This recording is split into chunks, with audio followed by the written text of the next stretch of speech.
नमस्कार। तीसरे व्याख्यान के तीसरे हिस्से में हम स्वरार्थ रमणी के एक अन्य प्रकरण स्वर भाषा,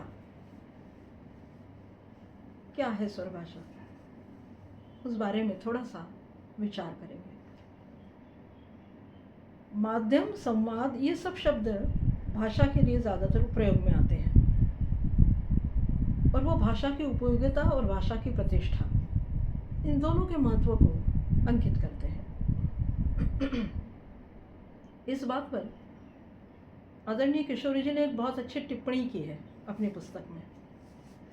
उस टिप्पणी को मैं वैसे ही पढ़ रही हूँ। वो कहती हैं, किन्हीं दो के संबंधों के मध्य का प्रतीक माने भाषा होती है। किन्हीं दो, फिर आप दो व्यक्ति, दो उदाहरण, दो व्यक्तित्व, कुछ भी आप समझ सकते हैं कि किन्हीं दो संबंधों के मध्य का प्रतीक मानी भाषा होती है।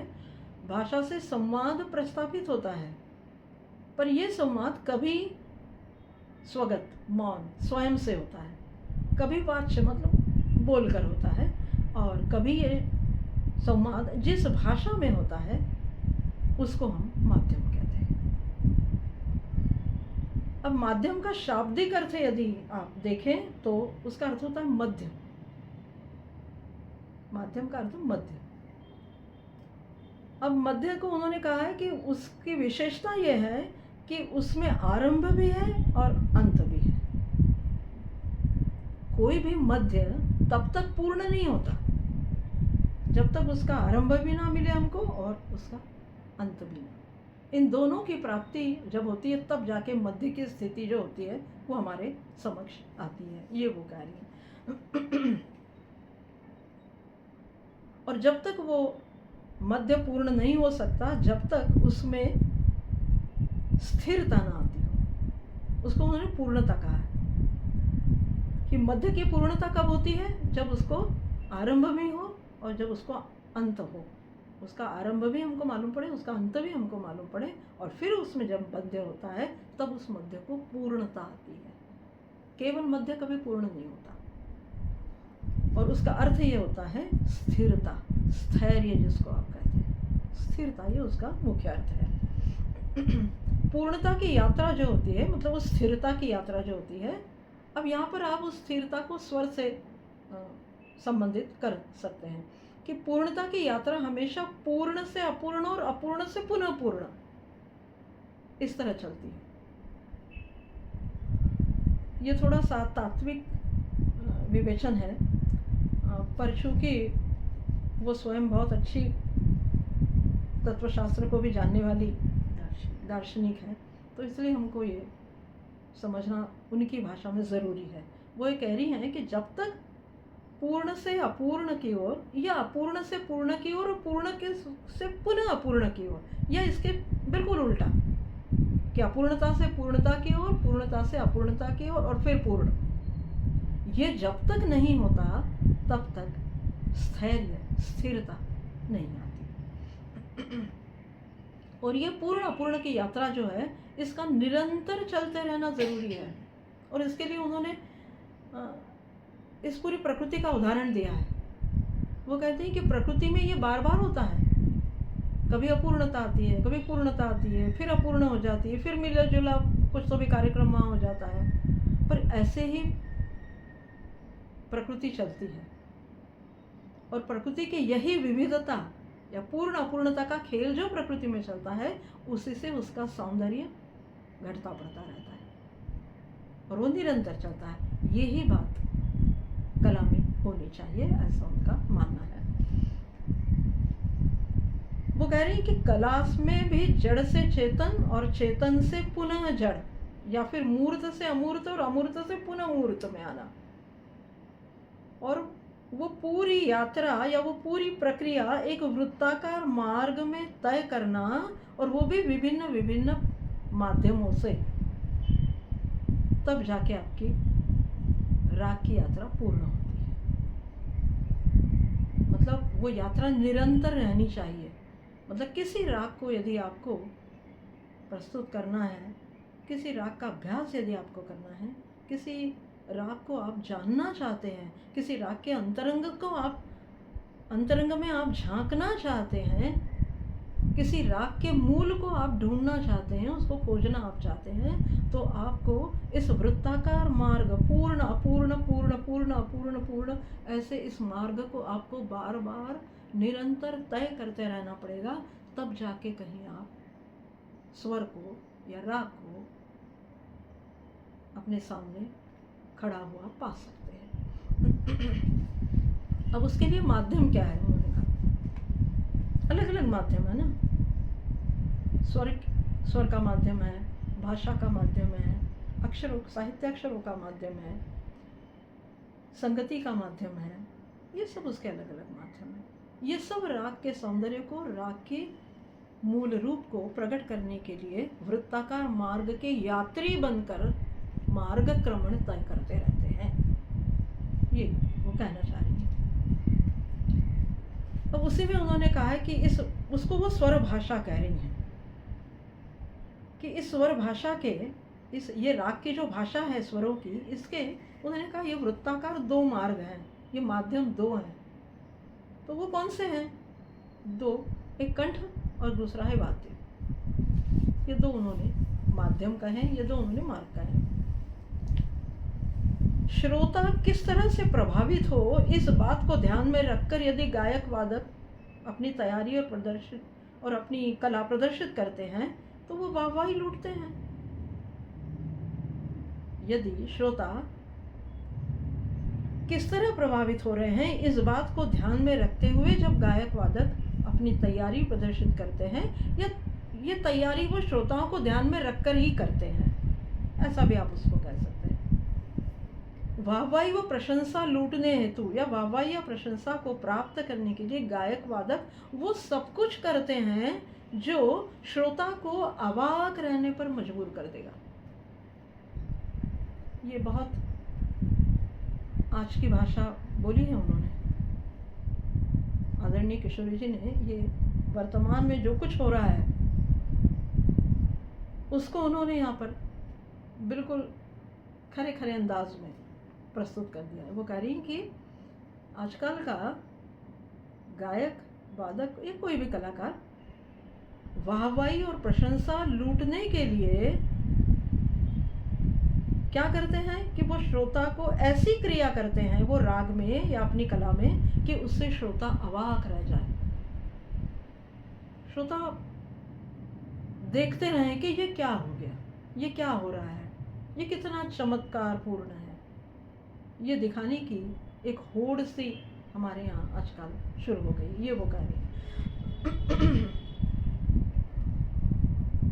अब उसमें क्या होता है ऐसा बताने के लिए कि वो कह रही हैं कि उसमें सब कुछ श्रोता की इच्छा, श्रोता की अपेक्षा, श्रोता की पसंद नापसंद, उसकी रुचि अरुचि, इन सब बातों को ध्यान में रखा जाता है। राग की बात को या आप क्या राग से कहलवाना चाह रहे हैं, इस बात का वहाँ महत्व नहीं है। इस बात का महत्व है कि श्रोता क्या चाह रहे हैं, श्रोता की रुचि काय में है, उसकी पसंद नापसंद क्या है, इन सब बातों का वहाँ पर महत्व है। और आजकल ऐसा ही चलता है, ये बात उनको कहनी है। किंतु इसमें अमूर्तता से उत्पन्न जो कुछ सुंदर उपजता है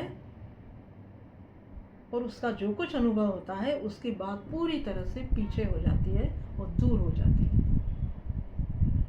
जो पहले उन्होंने बात की थी ना, मूल भावना, राग के मूल रंग रूप, राग के मूल रूप सौंदर्य की ओर झांकने का जो एक सिलसिला हमारे यहाँ है, वो ऐसी स्थिति में पूरी तरह से पीछे हट गए। और इसीलिए वो कह रही हैं कि श्रोता की रुचि अरुचि, श्रोता की पसंद नापसंद, उसकी आशाएं अपेक्षाएं आकांक्षाएं और आपको उससे वाहवाही लूटने की आपकी कोशिश, ये सब कुछ राग के मूल रूप सौंदर्य और राग की मूल भावना से आपको अनुभूत कराने की जो क्रिया है उससे परे कर देती है। परे माने दूर, उससे आपको दूर कर देती है, उससे आपका मार्ग वो भटका देती है, आपका मार्ग, आप वहाँ से दूर हो जाते हैं। और उस माध्यम के कारण उस उद्देश्य की पूर्ति नहीं होती जो राग गायन के लिए आवश्यक है। ये पूरा परिणामों का खेल है। एक राग सुनने के बाद उसका परिणाम आपके मन मस्तिष्क पर कितनी समयावधि तक रहता है, ये ज़्यादा महत्वपूर्ण है। एक महफिल सुनने के बाद यदि 2-3 दिन तक आप उस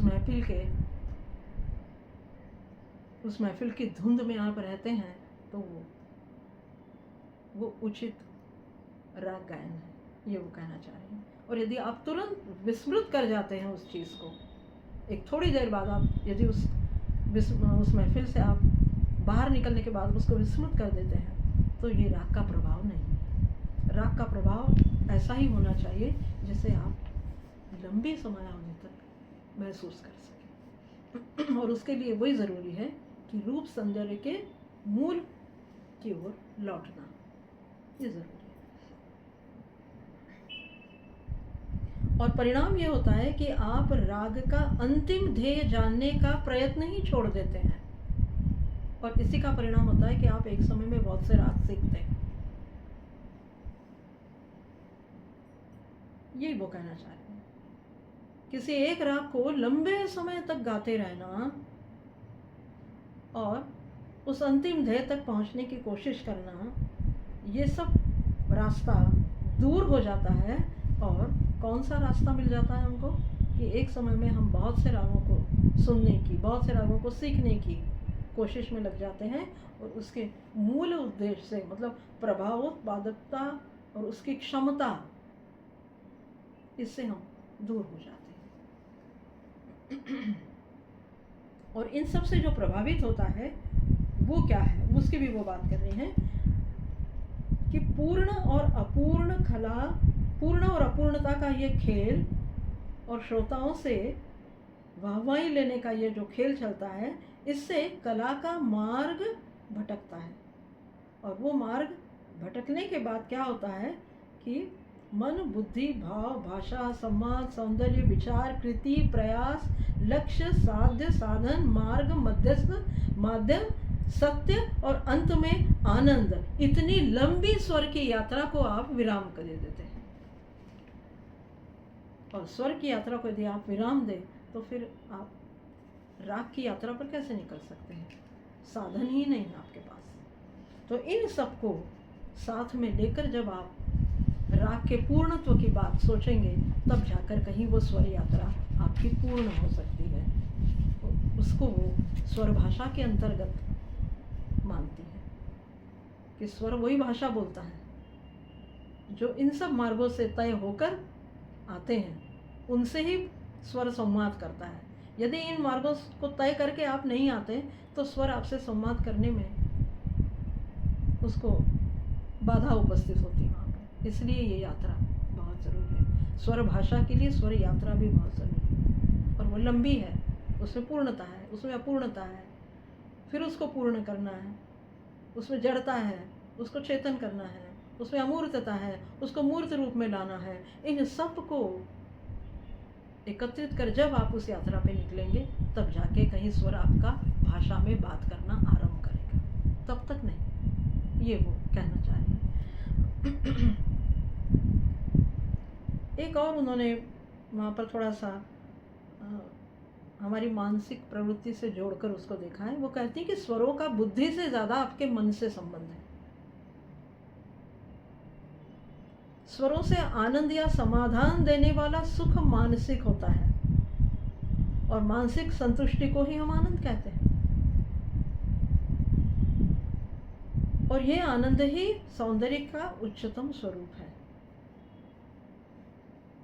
और सौंदर्य व आनंद परस्परावलंबी है, इसलिए जहाँ सौंदर्य है वहाँ आनंद होगा ही, और जहाँ आनंद है वहाँ सौंदर्य होगा ही। ये उनकी स्वर यात्रा की एक स्वर यात्रा का एक छोटा सा पड़ाव दिया है उन्होंने, कि जहाँ स्वर है वहाँ सौंदर्य है ही, और जहाँ सौंदर्य है वहाँ स्वर है।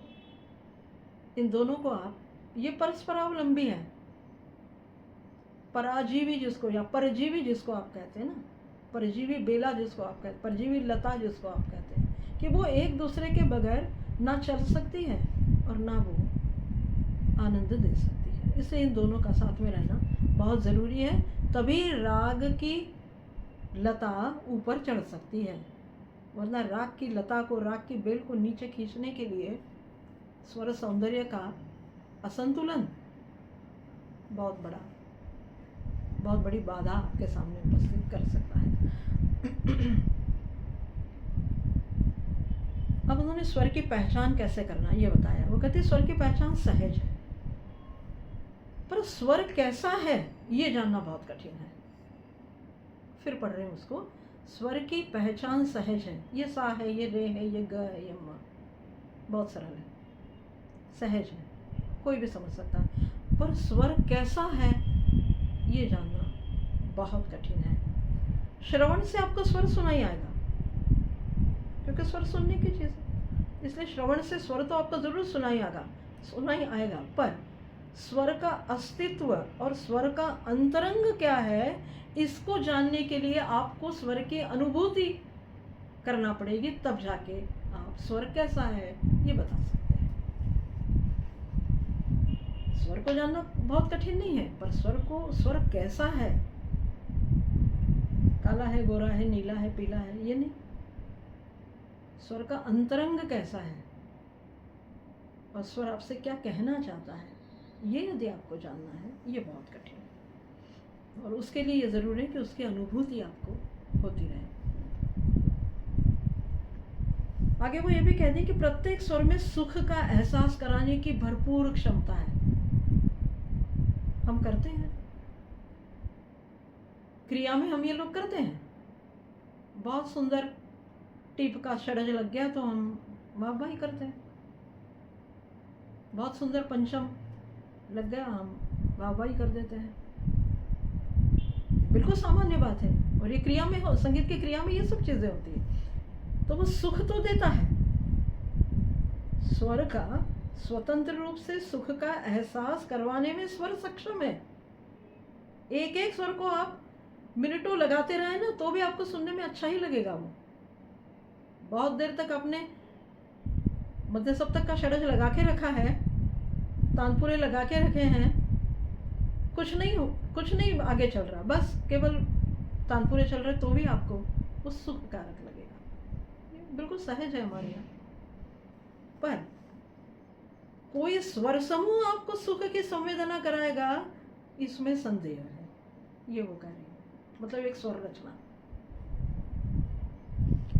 यदि हम इस बात को थोड़ा और खोलकर समझें कि प्रत्येक स्वर जो है वो अपने आप में सहज है, वो सक्षम है, उसमें काफ़ी ताकत है कि आपको वो सुख की प्राप्ति, सुखानुभूति आपको करा सके। पर एक स्वर रचना आपको सुखानुभूति कराएं, ये आवश्यक नहीं है, इसमें संदेह है। बिल्कुल सामान्य सी चीज़ें, कुछ गीत हमको अच्छे लगते हैं, कुछ गीत हमको नहीं अच्छे लगते। रचना ही है ना वो स्वरों की, उसकी जो तर्ज है, उसकी जो धुन है उस गीत की, वो एक स्वर रचना है। कुछ गीत हमको अच्छे लगते हैं, कुछ नहीं लगते। इसलिए वो बार बार इसमें कह रही है कि स्वर सक्षम है सुखानुभूति के लिए, पर स्वर रचना हर समय सुखानुभूति करवाएं ये आवश्यक नहीं, ये संदेहास्पद है। और मनुष्य के लिए केवल सुखानुभूति ही महत्वपूर्ण है, वो केवल सुख ही चाहता है। और इसके विपरीत दुख जो है वो उसकी बेचैनी को बढ़ाने वाला, उसकी असहाय स्थिति निर्मित करने वाला, अनुभव न कराने वाला ऐसा होता है, या उसकी स्थिरता को खंडित करने वाला, या उसके आधार को समाप्त करने वाला, ये दुखमय स्थिति होती है सामान्य जीवन में। यदि हमको सुख कहाँ, मनुष्य कहाँ सुख पाता है, जहाँ सौंदर्य है, आनंद है, सुखानुभूति है, वो उसके सुख है। और दुख में क्या होती है स्थिति, उसको वो क्या समझता है कि ये बेचैनी बढ़ाने वाला, ये असहाय की स्थिति निर्मित करने वाला, ये स्थिरता को बाधित करने वाला, खंडित करने वाला, हमारे आधार को समाप्त करने वाला है, हमें अनुभवहीन करने वाला है। पर आगे उनका वाक्य सुनने लायक है। वो कह रही है कि किंतु ऐसी स्थिति का भी अध्ययन होना आवश्यक है। ये वो कह रही है, ऐसी दुखमय स्थिति का भी अध्ययन, यहाँ लौकिक तौर पर वो दुखमय स्थिति वगैरह कह रही है। इसका अर्थ ये है कि जो राग हमको या जो स्वर समूह या जो स्वर रचना हमको अच्छी नहीं लगती है, उसके पीछे भी दुख का कारण है वो अच्छा न लगना। तो वो ढूंढने की कोशिश करे कि वो क्यों नहीं अच्छा लग रहा। उसमें भी ऐसी शक्ति है कि वो अच्छा लग सकता है आपको। वही चीज़ वो कह रही है कि किसी को भी जो अच्छा नहीं है, वो दुख भरा है, वो अच्छा नहीं लगेगा। तो उसके मूल में जाने की कोशिश कीजिए, उसके अंतरंग में जाने की कोशिश कीजिए, तो फिर आपको ऐसा लगेगा कि अरे ये दुखमय स्थिति भी कुछ मामले में अच्छी है। ये उनको कहना है। इसलिए वो कह रही है कि इन सब के मूल में और इनके अंत में भी सुख और आनंद है, पर उसकी खोज बाकी है, उसकी खोज शेष है। सुख के लिए हमने कोई शेष नहीं रखा, पर दुख के लिए ये सब शेष है। तो इनको खोजना ये बहुत ज़रूरी है। और यदि हम इनकी खोज कर ले तो शायद सौंदर्य प्रदान करने की जो क्षमता है कला की, वो 10 गुना बढ़ सकती है। ये ज़रूरी है। इसके पीछे का एक उनका कहना मुझे लगता है ये भी है कि किसी नई चीज़ को ग्रहण करने से पहले उसका पूरा आदि से अंत तक अध्ययन, उसकी खोजबीन, उसके तत्व को जानने की आप कोशिश करें, उसको खुद अनुभव करें, और फिर जो उसमें से अच्छा होगा, उस दुख में से जो फिर अच्छा होगा, उसको प्रस्तुत करें। इसलिए कोई नए प्रयोग को करने से आपको हिचकिचाहट नहीं होनी चाहिए, पर उस प्रयोग को परखने की क्षमता पहले आप विकसित करें। उस प्रयोग को आप परखें, उसको जांचें, और उसके बाद फिर उसको अनुभव करें और फिर प्रस्तुत करें। ये स्थिति उन्होंने वो दुख का उदाहरण देकर बताया। इसके आगे उन्होंने शब्द भाषा और स्वर भाषा ऐसा एक प्रकरण दिया है। उसमें एक वाक्य में हम उसको समझ सकते हैं, क्योंकि वो काफ़ी विस्तृत है। उन्होंने कहा कि जिस तरह साहित्य में शब्दों की अपनी एक लय होती है, वैसे संगीत में स्वरों की लय होती है, पर साहित्य में अर्थ की व्याप्ति को विस्तार देने के लिए शब्दों की सहायता ली जाती है। फिर वो चाहे गद्य हो चाहे पद्य हो, पर जो बात गद्य और पद्य से ना बने और जो बात पद्य से भी परे रहे, फिर वहां पर गेयता का आश्रय लेना चाहिए। मतलब हम कहते हैं ना कि जहाँ जो बात शब्दों से ना बने, वो बात संगीत में कह देनी चाहिए, हो जाती है। वही बात कर रही हूँ कि साहित्य में शब्द इसलिए प्रयोग किया जाता है कि वहाँ अर्थ निष्पत्ति करना है, अर्थ बताना है। और संगीत में और जहाँ जहाँ वो साहित्य का गद्य पद्य कविता, उनके अक्षर, उनके शब्द, सब कुछ जहाँ आपको ऐसा लगे कि कुछ असमर्थ से लग रहे हैं, तो वहाँ आप गेयता प्रयुक्त करें, तो वो शब्द निष्पत्ति तुरंत हो सकती है। ये स्वर की ताकत है। इसलिए उन्होंने वो गेयता का जो प्रकरण हमने पहले इसमें किया था, वो इसीलिए बताया गया है कि गेयता किसी भी चीज़ की अर्थ निष्पत्ति को प्रभावशाली बनाने के लिए उसको विघटित कर उसका पुर्जा आपके सामने खोलने के लिए अर्थ का सहायक होती है। इसलिए गेयता को वहाँ पर लाना चाहिए, ये वो कह रही है। फिर एक कलाकार की दृष्टि उन्होंने कही है कि कलाकार की दृष्टि जो होती है वो हर समय सौंदर्यपरक होती है। अब वो कैसे सौंदर्यपरक होती है, तो उन्होंने एक पेड़ की टहनी का उदाहरण दिया कि एक सूखी टहनी, हमको तो सूखी टहनी लग सकती है, पर कोई कलाकार होगा उसमें वो कोई आकार ढूंढ लेता है, और वो ऐसा आकार ढूंढता है और वो इस तरह से अपने ड्राइंग रूम में, अपने लिविंग रूम में ऐसे इस तरह से सजाता है कि हम जब सामने से उसको देखते हैं तब हमको भी वो आकार दिखाई देता है, पर उसके पहले हमको वो आकार दिखाई नहीं दिया। ये दृष्टि का फर्क है, ये सौंदर्य का फर्क है, ये सौंदर्य दृष्टि की व्यापकता का प्रश्न है। इसलिए एक कलाकार, कोई भी कलाकार, वो कह रही है उसकी सौंदर्य दृष्टि अन्य की अपेक्षा बहुत ज़्यादा होती है। फिर किसी भी कला का कलाकार हो, केवल संगीत का नहीं। और अंत में उन्होंने फिर यह कहा है कि सारी कलाओं को अपने आप में समेट लेने की शक्ति इस स्वर भाषा में होती है। संगीत के स्वर ऐसे हैं जो किसी भी कला को अपने आप में समेट सकते हैं। वो सार्वभौम है, वो सर्वश्रेष्ठ भी है, और इतना होने के उपरांत भी उसे साहित्य का आधार क्यों लेना पड़ता है, ये क्वेश्चन मार्क किया उन्होंने वहाँ पर, कि ये प्रश्न है मेरे सामने कि स्वर पूर्ण है, सारी कलाओं को वो अपने आप में समा लेता है, फिर उसको साहित्य अक्षरों की आवश्यकता क्यों पड़ती है। ये बड़ा प्रश्न है, ये बड़ा जटिल विषय है, और ये एक महत खोज का विषय है। इसी के साथ हम ये व्याख्यान समाप्त करते हैं।